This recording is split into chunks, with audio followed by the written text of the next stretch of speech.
This is session 6B of Genealogy, Tourism, and Education Records, where we're talking about why write a genealogy book.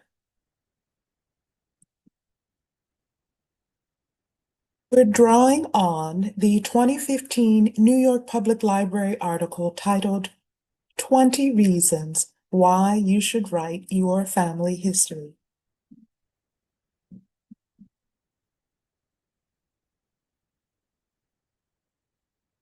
The article begins.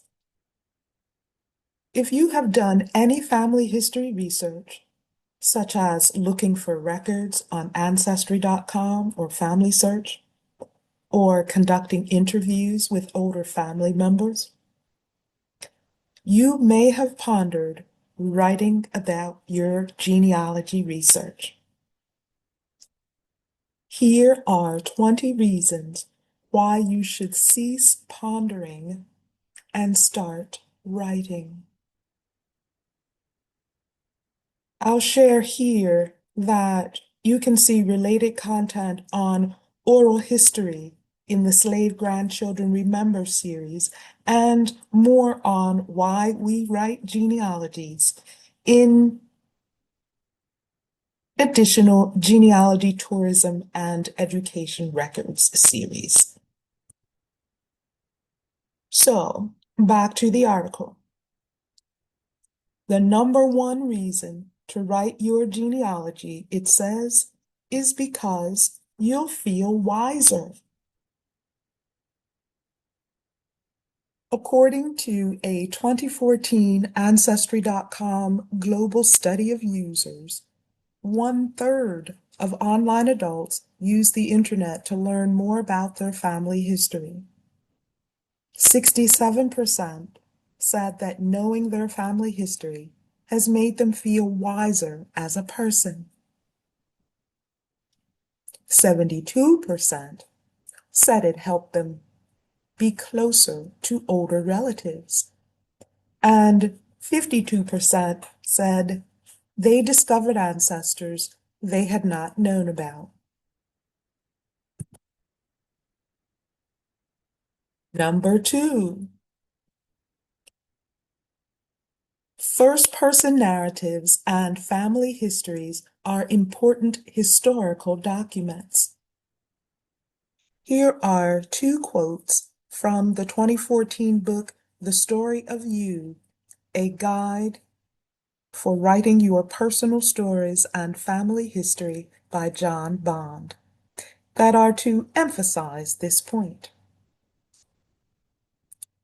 You are doing a service by leaving a legacy, no matter how small or large. And the interesting stories in your life have become familiar to you. The novelty of these stories is most apparent to someone hearing them for the first time.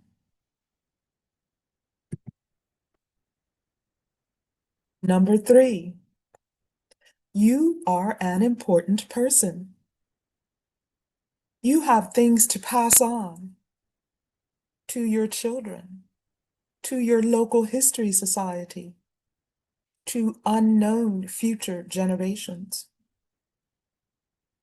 According to the 1997 book Family Focused, a step-by-step guide in writing your autobiography and family history by Janice T. Dixon, the entire story of mankind has come to us from individual voices from the past.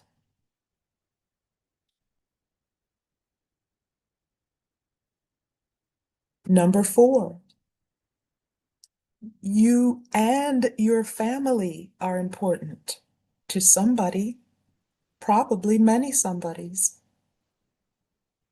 Just watch It's a Wonderful Life to see how many ways one life touches so many others. According to Bond, in The Story of You, the few families on the Mayflower probably produced more than 20 million descendants.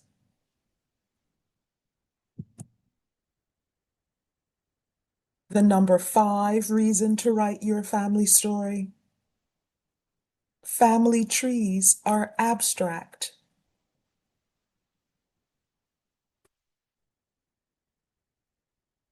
Again, Bond says, it makes names into real, live people.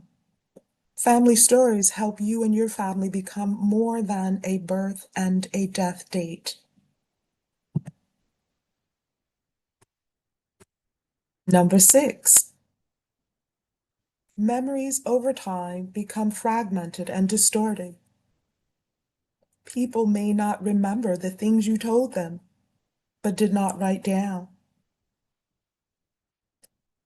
I'm not famous or rich, but I still want to be remembered, Dixon says in Family Focused.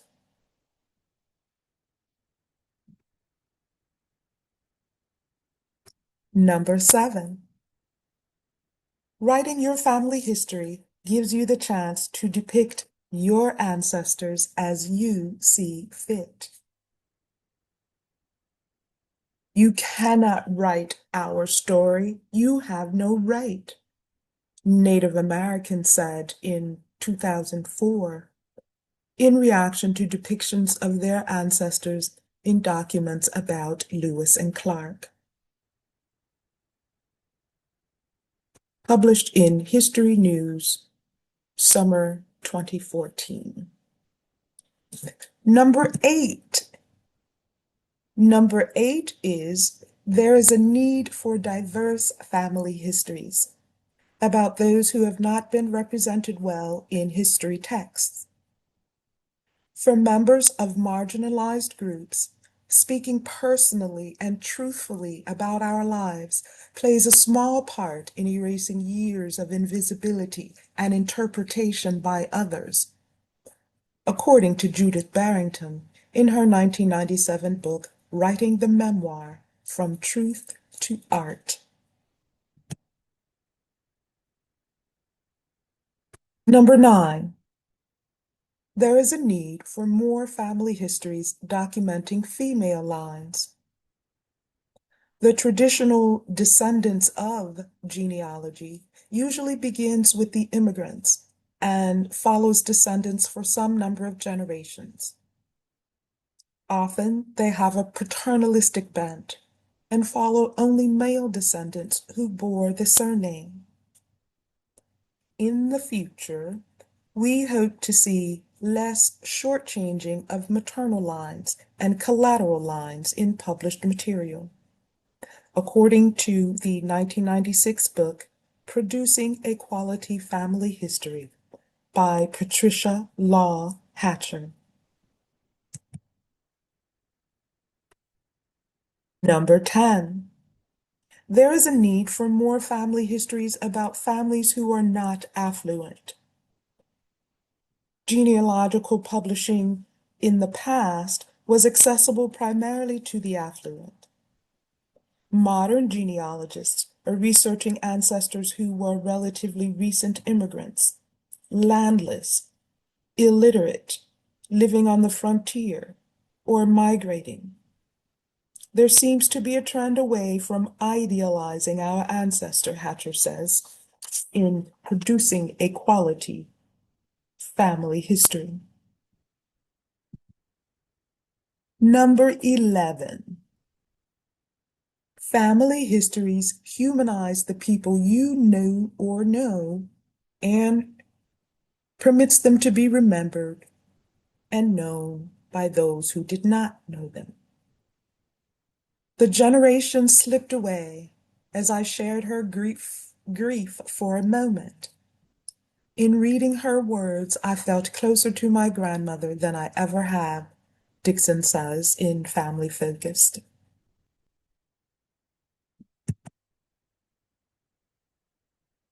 Number 12. Information raises questions. Genealogy research has brought new facts into your life. They research and write down when and where mom and dad were married. I don't want to say accurate facts aren't important, but I do question priorities here. The facts, or at least the important facts of Mom and Dad's marriage, were not where and when it took place, but what they made of it, says Charlie Kempthorne in the 1996 book For All Time, A Complete Guide to Writing Your Family History. Number 13. It may help you to understand your current family dynamics.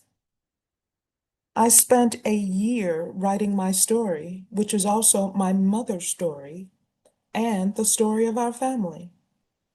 It was a most enlightening time for me, one I treasure, because it forced me to look back at my life, reshape it in many ways, and to laugh at things that I had taken so seriously before.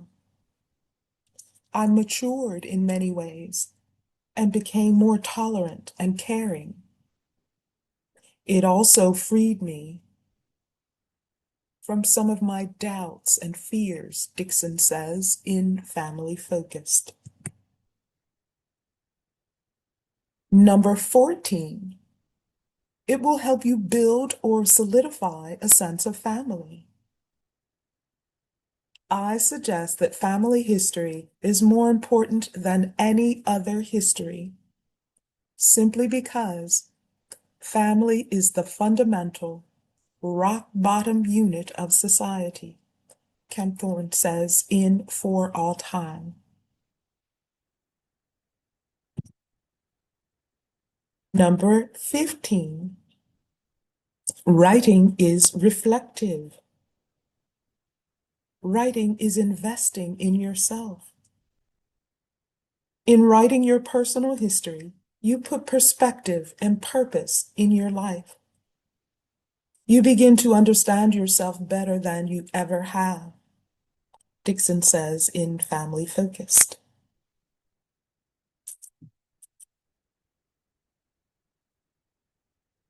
Number 16. It can be therapeutic.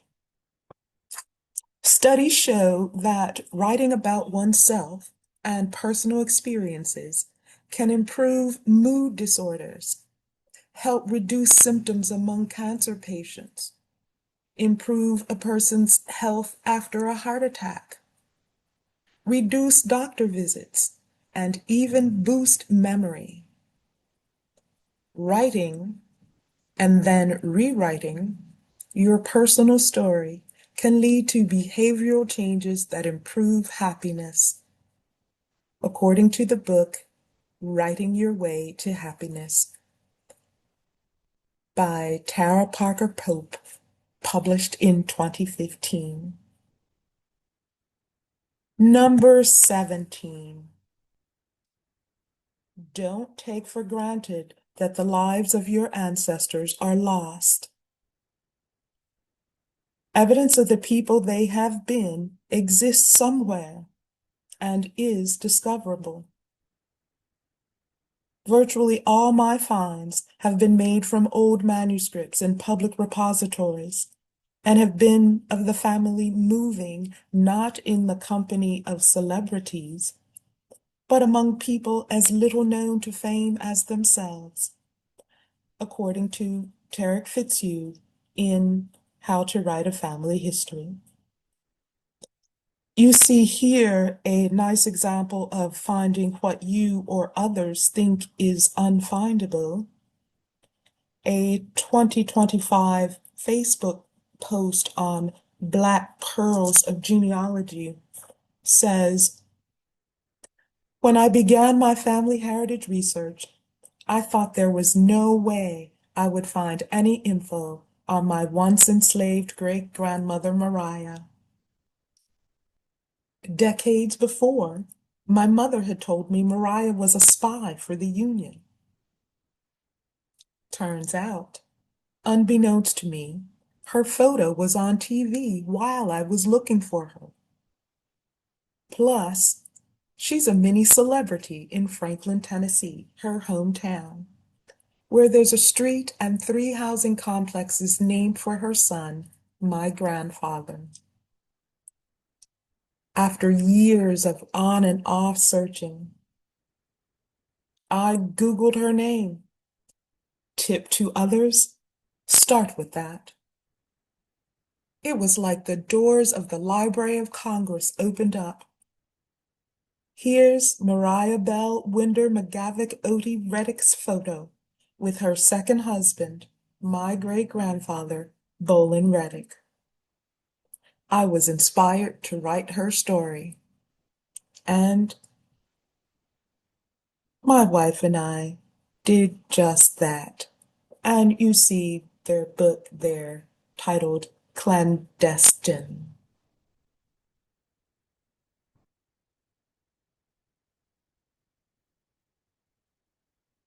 Number 18.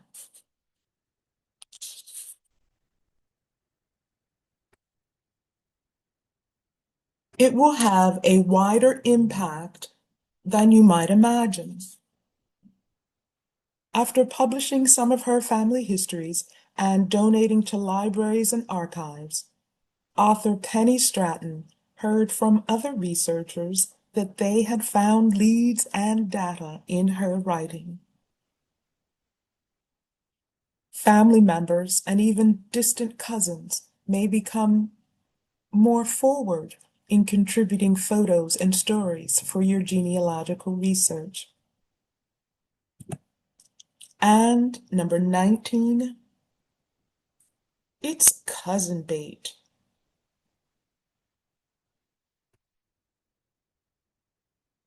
Family members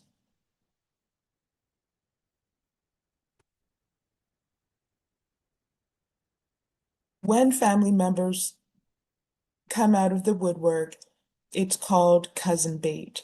And that's stated in Genia Musings,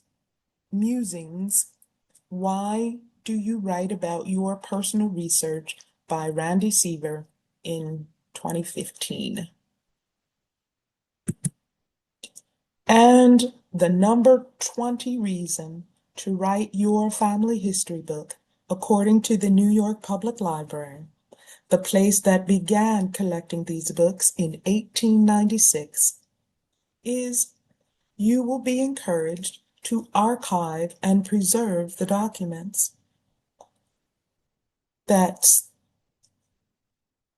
the documents that your family research is based upon. These are the certificates, the letters, the diaries, etc. These documents function within the family in the same way that important documents of our common history function within the nation.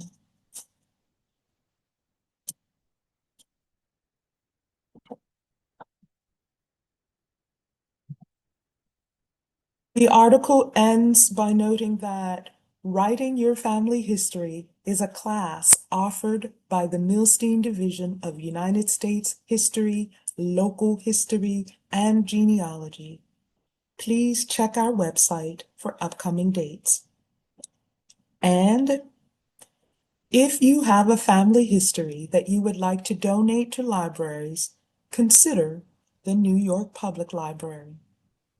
And it provides a link for how to do that. And here you can see what's at that link for how to donate to the library. And for more on why we write, next see Genealogy, Tourism, and Education Records Series 5 and 6, based on our material and psychological benefits from gathering information and writing the book.